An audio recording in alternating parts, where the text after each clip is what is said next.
at this.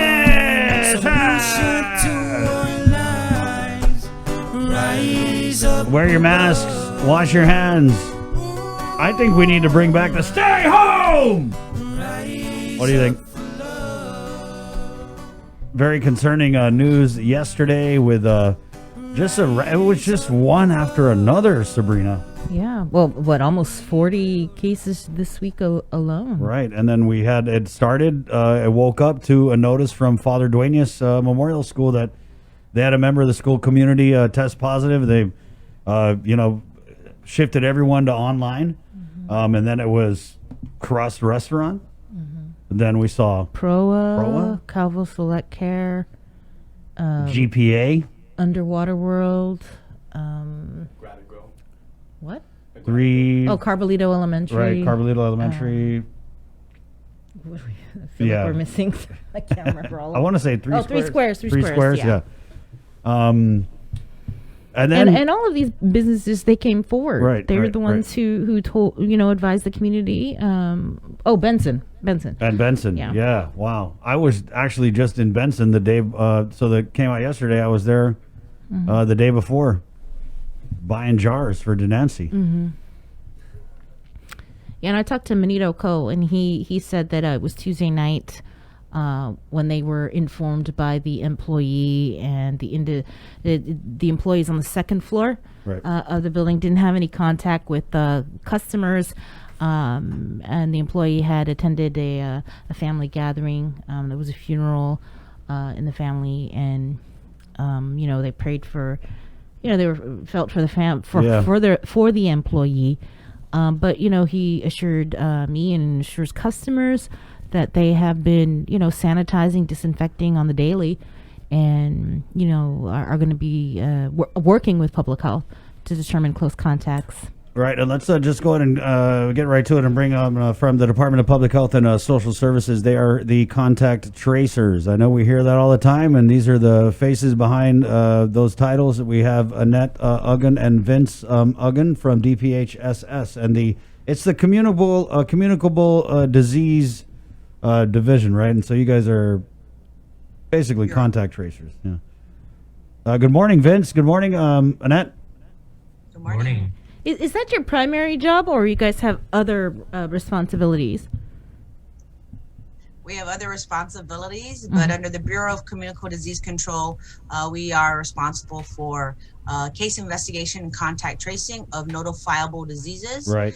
Even when it's a novel one like COVID, because it does have the urgency of being outbreak prone. It causes it's a disease of public health concern. Right. And so that is the bureau we're under. Vince is actually the acting supervisor for the STD HIV viral hepatitis program.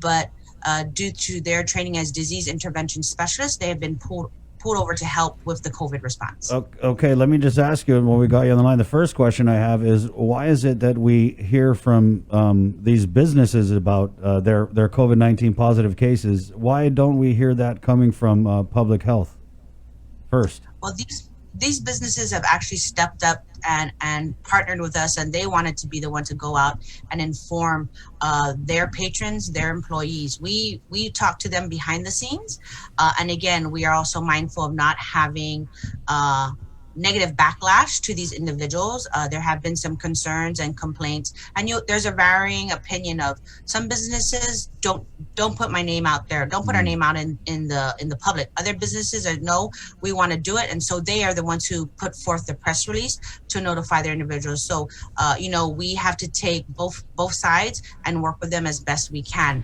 Again, we work with the individual, who, be it an employee who identified where they work, and we do work with them to say, please inform your employer, because if we're giving you that courtesy, if not, we will have to inform your employer that there was a possibility of exposure in the workplace. So in the instance of these businesses who say, oh, no, don't put our name out there, I mean, how do you guys kind of leverage the need for people to know? Because when we talk about contact tracing, if there's a positive at a business and they don't want their name put out there, I mean, how do you find out does it make your job that much harder? And also, don't you think that we have a responsibility and to tell the public about the risk and the dangers when these businesses that are open have somebody who tests positive for COVID-19?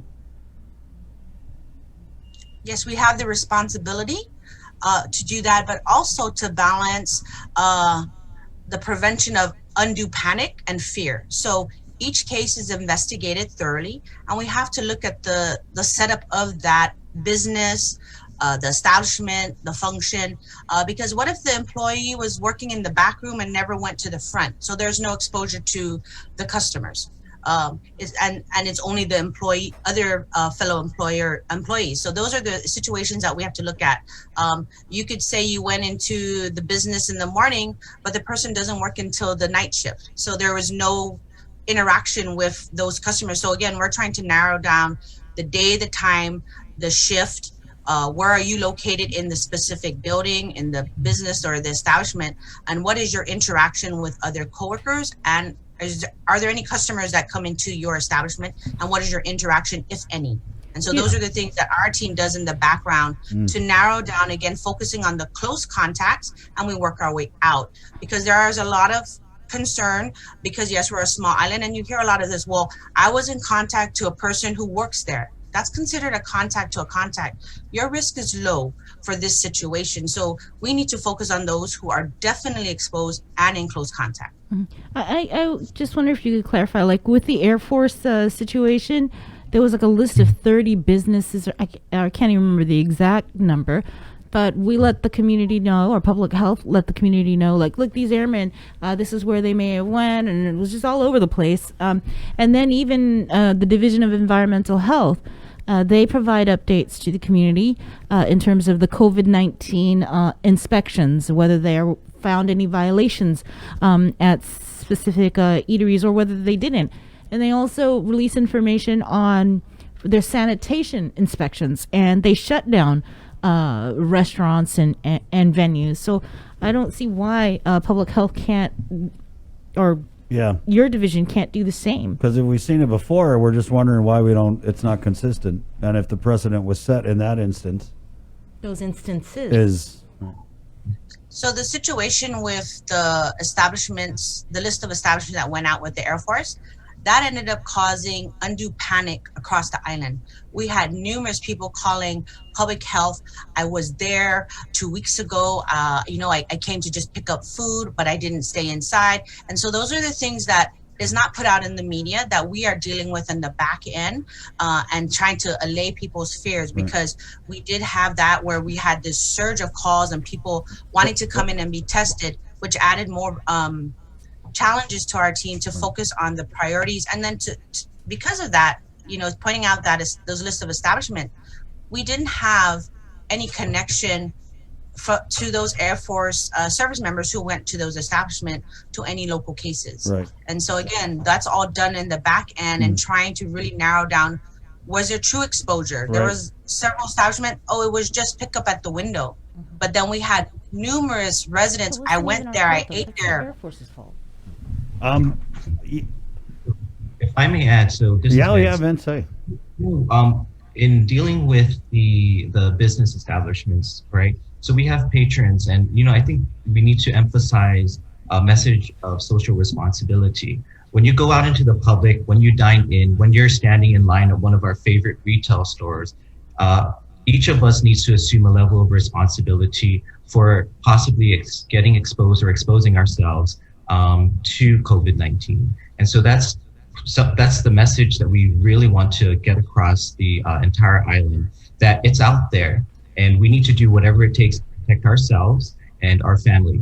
And so if we were to publish a list of all the establishments that the cases or that these index patients went to, that would be an exhaustive list. It'll be a long list. Right. And we do a lot behind the scenes, and we want to reassure you guys as well as the general community that we're doing the best we can to make sure that we identify those close contacts and prioritize them for testing and make sure that we prevent the spread of COVID-19.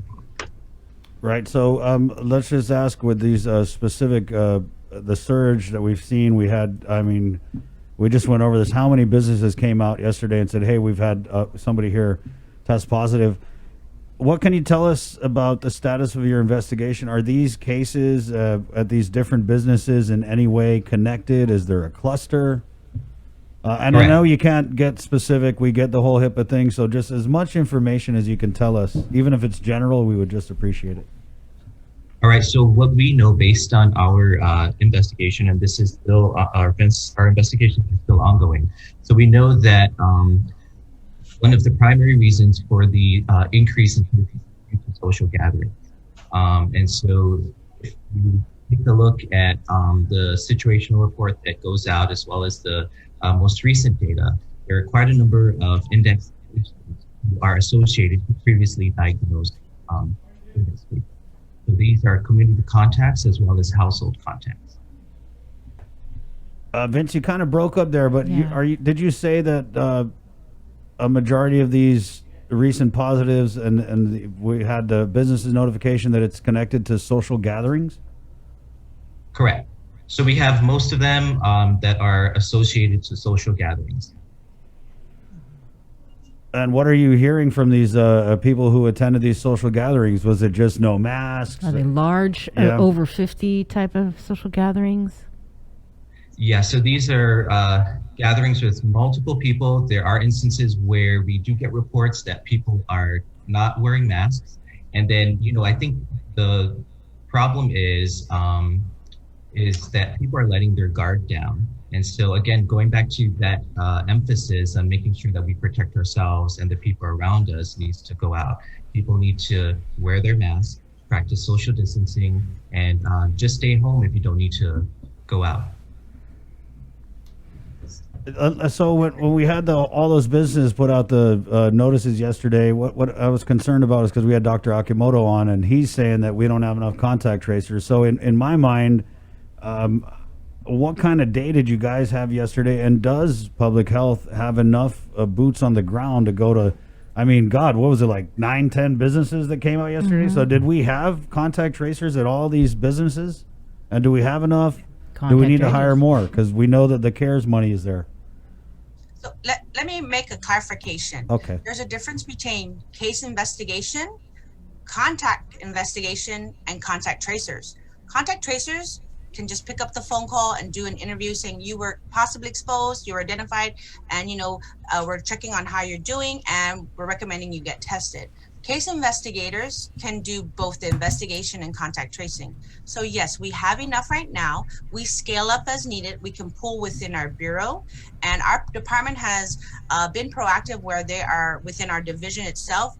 We have more public health staff taking the contact tracing course. So with a case investigator, you can have one lead for an index case, and the contact tracers, you can have numerous under this one case investigator in case there's a large number of contacts identified. For example, the social gathering instance. There are other cases where the index case, it's just themselves and their household members, which is very small. So a case investigator can handle everything from the investigation to the contact tracing and be done with that, right? So it's when these social gatherings, as Vince mentions, people are letting down their guard. People are not wearing their mask at these gatherings. That's where it increases our workload, because now we continue to go from the gathering site to the household to the work site and to any other community like through friends that we would have to look at. So then we would pull up additional staff to assist with the contact tracing efforts. And so we do have our process in place. We scale up as needed and we scale down as needed. And so again, it all goes back to social responsibility. We're seeing an increase because again, people are letting down their guard. And it kind of goes back to what Sabrina was asking earlier, DEH can go in and close a place down. Yes, because those are there are requirements by law that these establishments need to meet even prior to COVID. For our side of the house on public health, the social distancing measures have been relaxed slowly over the past few months. Public health cannot go in and tell that restaurant, you should not have opened up. Right. You should not have the gathering. So long as they're complying with the required social distancing measures, the cleaning and disinfection requirements that are put in place based on the P core condition, our side of the house and public health side, we can only say we've been notified you possibly have an employee or patron who might have exposed other individuals in your establishment. So kind of different. And so that's why it's hard to compare what we're doing with what Division of Environmental Health can do, because by law they are allowed to shut down those establishments if they don't meet the requirements which were put in place pre-COVID. Right. So can we ask, with the businesses that came out and announced they had positive cases, have we seen any other positive cases connected to the ones that the businesses released? Case investigation is ongoing. And so those individuals we are working with we work on the shift schedule, the date and time of the index case. Did they go to work or not during their infectious period, so that we can determine the list of contacts that we then work with to interview, determine their health status, and coordinate with getting them tested. Was it just one social gathering that all these different the people, these different businesses were at, or how many different social gatherings? And do we know the type of gathering? Parties, dinners are what we're hearing, family get-togethers. And so it's a wide range. So any social gathering, again, as Vince mentioned earlier, it's an individual and responsibility to still do the proper safety measures, wearing the mask, frequent hand washing, and to not let down our guard. Because again, this disease is there's no medication, there's no vaccine to prevent it yet. And really the best measures, as everyone has said throughout the different sectors of our community, is social distancing, hand washing, covering your face with a face covering or a mask, right. Staying home if you're sick, seeing your doctor if you're starting to feel symptoms. Vince, when you talk to these people and I was at a gathering, what's their, are they regretful? What's their state of mind like when you talk to them and they're sitting here positive with COVID-19, knowing that they could have possibly exposed other people to this deadly virus? Yeah, so a lot of them, a lot of the individuals that we speak with are very concerned, and they are regretful, and that's where we remind them, just to continue to heed public health's advice, by practicing social distancing, and we also emphasize how important it is to be responsible for when you go out, and so definitely, whenever they're sharing information with us, we also try to relate it to, if you were identified as a contact, we'd like to make sure that we provide you with the necessary services possible, to include testing. And so, it's a lot of work, I have to say. And sometimes our investigation and contact tracers staff, we play marriage counselor. We play so many different roles. Wait a minute. That sounds like somebody was with their Chakma and you guys had you broke up any marriages? It's really a challenging job. And so, we have to realize too that we're getting into intimate details about people's lives, and then also the relationships to other people in the community.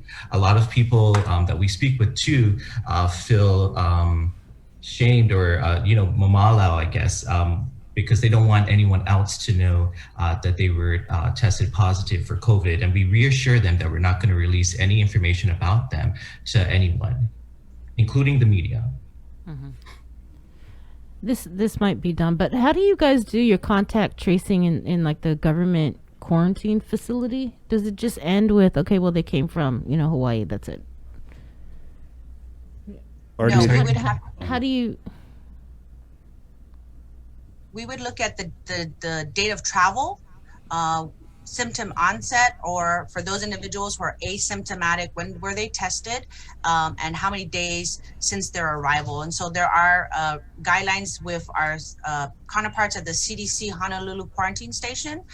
There is a process in place. So depending on the time frame between the travel dates and the time that they were confirmed positive, there are cutoffs where CDC Honolulu does not require us to investigate and inform the other passengers who are on the same flight if it's too far from the time they flew. In the past when Linda was there, she would provide information on contact trace investigations with regard to like clusters that were found. I remember the Iglesia Ni Cristo was one of those major clusters. Have you guys, do you guys have any information on clusters and investigations that you've closed, or do you guys plan on releasing that sort of information in the future? Or can you? Again, we are trying to be consistent because of the concern that, yes, in the beginning, there was some release of identified clusters, which again, the media may not have heard of it, but public health had to deal with the backlash and the concerns. And so again, we are trying to balance responsibility to let the public know what they need to know, as well as trying to ensure confidentiality to these individuals. There are some where, with such a small island, we're always concerned about information going out that can place a person at this gathering or this event because, oh, so-and-so was there and I know who it was. And unfortunately, then we're dealing with having to put out rumors that are not true. We've seen numerous instances where people were posting, this business had a confirmed case, don't go there. It's an employee, don't go there. And so these businesses have to turn around and put out a press release that was false. And it's causing a lot of undue panic in our community. It causes us to put a pause on the real work so that we can go put out these rumors. And we would have to look into that and investigate these rumors. And so again, we're trying to make sure we are doing the best job, respecting individual, respecting the need to provide balanced information while respecting the confidentiality that we are bound by as a public health authority. Right, and it is a delicate balance, because when we go back and talk about the list of businesses that you guys released when the airmen disobeyed their superiors' orders and gallivanted all over the island, you said everyone was calling you guys, right? But isn't that kind of what you want, though? And then with that instance, we saw a resolution to it in a matter of a few days. And so while I understand that we have to err on the side of caution and we have to balance things, I don't know. I'm of the opinion that the more information, the merrier. Like if you need to put out that, hey, there's a positive here, and then people, they do their own contact tracing, and if they call you, I'm just thinking like maybe I understand that you guys know how to do your job, but I feel like people want to help, right? And they did help when we put out that list of businesses. So I'm just wondering, like, if it worked then, I mean, yeah, people are panicked, but we just need to accept a certain level of panic in a pandemic, you know? I mean, people are going to panic. I panic every freaking day. I work, you know, I mean, I'm panicking right now. And it's just normal. So I'm just wondering, like, we have to accept a certain level of panic in order to get the information and a resolution, because people want to help you guys, you know, they do want to help, and they want to know where the positives are, and they want to give you information. So I guess if you could, because you aren't releasing the information, and it's not because of HIPAA. You said that you're not releasing it because when you did before, it created undue panic.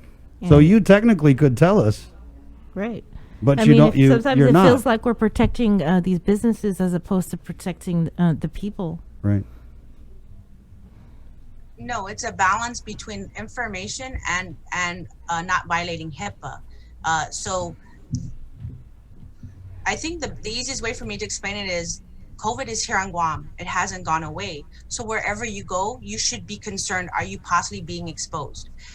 We have not declared this pandemic over. There's no medication, there's no vaccine. So it shouldn't matter which business we put out there. It could be anywhere on Guam. It's here. It's already here. It hasn't gone away. And so our emphasis is to please practice your own personal responsibility, social responsibility. It's a community-wide effort. We're one small island. So it's here.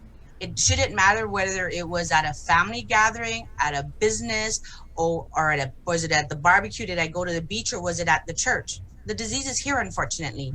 And so for us to start keep pinpointing these certain businesses, who's to say it's not at another business? But guess what? They were all asymptomatic because we were not able to test all of our contacts of their previously reported cases. And so that leads me to the next issue of, as we put out all these names of possible places you may have been exposed, then we're getting a big influx. I need to be tested. And so now, with our limited resources, our public health nurses have lost the support because Guam DOE nurses have to be pulled back in preparation for school opening. And so that's limited our ability to do this community-based testing. And unfortunately, our identified contacts were turned away because everyone who wanted, oh, I went to that establishment 2 weeks ago, or I think I may have been exposed, but I don't know, beat them into the line. And so our poor identified contacts had to wait another day.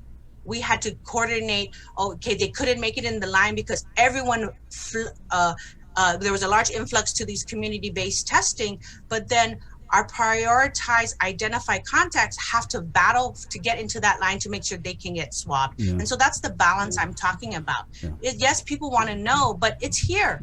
It could be in any establishment. So to start pinpointing again where these businesses or events were, it's going to cause this, again, influx of people saying, I was there. Oh, no, my spouse, my family member was there. So should I get tested, even though they weren't there? Right. And so that's what we're trying to balance out. Thank you, Annette. And I appreciate that. I mean, you guys are not political. You guys are on the front line doing the damn thing. So we definitely appreciate and respect. But, you know, we don't know your side of it unless we ask. So I appreciate that you allow us to ask. Community testing. But it does sound like Dr. Okamoto was right. Like, we need to put more resources over to your division to help you guys out. And aside from that, you just mentioned something, and I didn't realize that was the reason why we hadn't been seeing announcements about community testing, is because you don't have the support from the nurses over at the Guam Department of Education. So that's kind of mind-blowing. It's kind of mind-blowing that we hadn't heard any. You know, we get all the questions, when's the next community testing? We're like, we haven't heard anything, and now I know why. And so, Annette, I mean, I mean, again, it's I know this is way above you guys' pay status, but and maybe this needs to be something we kick up all the way to Adelup. But I mean, if people are lining up to be community tested, then the government has a responsibility to provide that to these people. And we haven't heard about the next community testing. People keep calling, especially with all these positives. So do you guys know when the next community testing is going to be? And do you know if we are trying to shore up the resources that you guys need, whether it's, you know, I mean, can't just hire a bunch of nurses, but what are we doing? Because we got to have community testing. We need to. So the next community testing event has not been scheduled yet because of that issue. We're trying to see the additional resources that we need. Our administration has the support of the governor and the lieutenant governor, and that they have been pushing to hire additional resources, nurses, social workers, as well as additional investigators and contact tracers.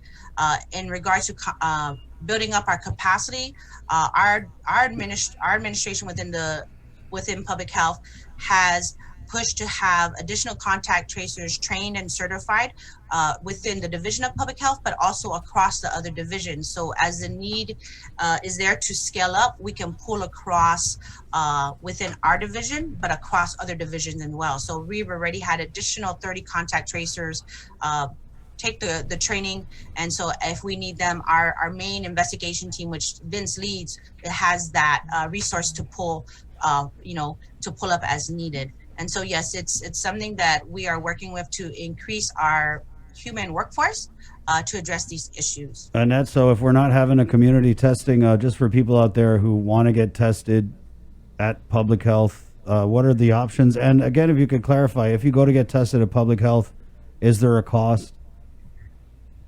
No, it is free. There is the availability of going to their primary doctor to request for the testing. The DLS does conduct the testing. We are also working with the Physicians Advisory Group and our medical community. We have been fortunate that HHS FEMA was able to provide us additional Abbott ID Now testing devices. And so that is something that we are working with our partners to provide them for point of care testing at their respective clinics. So that is something that to help build up our testing capacity. We are also in the process of procuring additional testing equipment for the public health lab. So that will increase the amount of testing that can be done. And also our administration, with the support of the governor and lieutenant governor, we're pushing to build up our lab staffing resources as well, because that we may have more machines, but we need the additional staff to help run those machines. So which public health can people go get tested at, Annette? Currently, the testing right now at Northern Public Health is for the identified contacts. Okay. When a community event based date and time is set, then there will be a press release in regards to that. So nobody Because can we do go have to. to do site visits. So you, We would have to coordinate, sir, I'm sorry, the rescheduling of the 2 events that were postponed due to inclement weather. right. And so that is something that our management is looking at, and a press release will be released when they have set the date and time and location. So today, nobody can get tested at any public health facility unless they're an identified case. Yes, unfortunately, we know we don't have our central public health, the temporary facility that was being used in Barragata. They have relocated to Dedido. And unfortunately, the Southern Community Health Center at Inarajan has been temporarily closed due to the HVAC issues. There's Right. no air conditioning. Right. Yes. Annette, we're heading into a weekend. A lot of people work hard this week. They're, I'm pretty sure they're planning gatherings. So I want to give you guys the floor as we close. Thank you guys so much for all the time this morning. And thank you for answering not really tough questions. We're just coming from a place where people want to know, and I just appreciate the insight that you guys provide.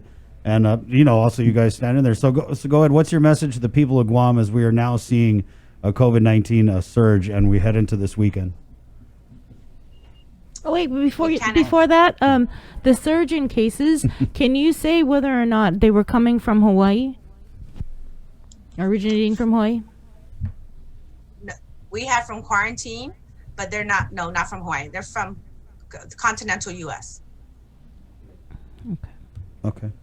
Can you say We're where? getting it from everywhere. Quarantine, unfortunately. Okay. So, but thankfully, the process, even though not everyone agrees with us quarantining inbound passengers, it is showing that it is working because we have identified additional cases prior to them going out into the regular community. So if we Right. didn't have this quarantine of inbound passengers, Vince and his team would actually have more cases to deal with and contact tracing to conduct, because these individuals were fortunately still in the quarantine facility, tested, they became positive, and they were relocated to the isolation Right. facility. I know we had the Chukis Association of Guam on yesterday, and they had said that there was a traveler who had come from Hawaii and was granted an exception to attend a funeral. And then I wasn't really clear on what he had said after that, but there was an exposure. And so again, with you guys and these exceptions, and we asked Dr. Hoa this, do you guys have issues with some of these exceptions that are being granted for quarantine? Is there a It's risk? a balance. There are those who are coming in that designated essential worker, and then of course for hardship and for unfortunate medical or for funeral. And so of course we have to be compassionate to those issues. And again, it doesn't matter. It would be for anyone, regardless of ethnicity, race, political status, or your socioeconomic situation. If there is a hardship, there's a medical need, emergency, or for a funeral, those are the things that our director takes into place to allow for self-quarantine and restriction of movement. So we had just one last question, and then we'll let you guys close. Can somebody who's not a nurse be trained to do that COVID-19 swab, or is that something that only nurses and medical people can do? Currently, it's our nurses. There is a lot of talk, and there's been releases in the States about self-swabbing. And so it's going to be on the individual, but that test is not currently available here through public health. I wouldn't trust that but anyway. Yeah, because you're going to have to do it yourself. And how deep are you? How far really up are you going to go? Because I got swabbed, man, and it was like I didn't know I had that much nostril. I didn't know it went up that far. Yes, it's not a pleasant experience. Yeah. So again, it's right now our public health nurses, the DOE nurses, and new hires are the ones, or volunteer nurses are the ones who are responsible for the swabbing. All right. And then we had talked to Dr. Hoa yesterday. He's saying that he wants to tell the Physicians Advisory Group to lower the limit on gatherings, which is currently at 50. Is this something that you guys, as boots on the ground, is this something that you guys think would help? Definitely. I think it would definitely help if we minimize that. I wanted to. I'm looking at the public health's website and the dashboard, and I'm specifically with ethnicities. It shows like other. What it was 200? Is that 200%? What can you tell us? Like, just break down where are you seeing an increase in COVID cases with regard to ethnicities? Because all this says is other. I don't know what other means. It says So Filipino. other, they may not. Yeah, for other they may indicate that they're European, that they're just Micronesian or Pacific Islander. They didn't specify where they're from. But unfortunately, it's the Chamorros and Filipinos have the higher percentage, and to be expected. Those are the two largest populations on Guam. But have you seen an increase in confirmed cases with the Chuukese community? I mean, because Kaz came out yesterday and it sounded like he was really concerned. So I'm wondering if you guys are seeing an increase and you can verify that. I cannot verify that. I cannot confirm or deny that because again, we are very careful on how we say which ethnic group has a higher percentage. This disease but you can say Filipino. I mean, it says here Filipino, and so I don't understand why you can't say Chuukese or you can't say Palawan. You can't. It wouldn't be a proper representation because there are numerous individuals who just wrote Micronesian. Right, yeah. And these people are self-declaring. They're not specifying which state. There are 4 states, so I can't say, oh yes, they were all Chuukese when they only say Micronesian. Was there an increase in Micronesian? A slight when under the other. Okay, thank you. Okay, so now can we get you guys to do a closing? Because I think it's important. People, these are the folks who are investigating because you guys cannot keep still out there. Now they have to work through this weekend to help stop the spread of COVID. So guys, what's your message to the people of Guam? So wear your mask, practice social distancing, and continue to practice social responsibility. Do your part to protect yourself and your loved ones. Annette, I know you got a big close in there. No, Vince hit it right on the spot. Again, we are not out of the woods. COVID, unfortunately, is still here. And so please, as Vince mentioned, it's a social and individual responsibility. It's a community-wide effort, private, public, the media, the military. We can't do this alone, and we need your assistance and your support. And so we do thank all of our partners throughout the island that continue to assist us to get the information out like you all are doing with KOM. And for those who are reporting to us that they're concerned that, that so-and-so is having a big party or, they're not wearing their mask. And we do appreciate that. But again, public health is here to do their job responsibility and to the best of our ability. And, we thank you for that, but definitely wear your mask, cover your cough, and wash your hands frequently and as much as possible, social distancing measures to comply with. Thank you, Annette. Thank you so much, Vince. Appreciate you guys. Yeah, Thank you. Definitely. God bless you guys. Have a great weekend. You too. Thank you. I'm busy. I know they're going to be working. Well, thank you to the public health. And, I got to commend the director, Art St. Augustine, the new director of public health. I called him yesterday because, they're so busy and just going through the regular channels. Sometimes we can't get people for a couple days, which is totally understandable.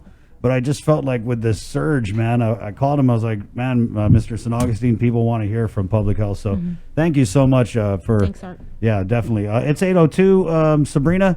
We're KUAM FM in Hagatna, Guam. We'll take a short break. And thank you for watching.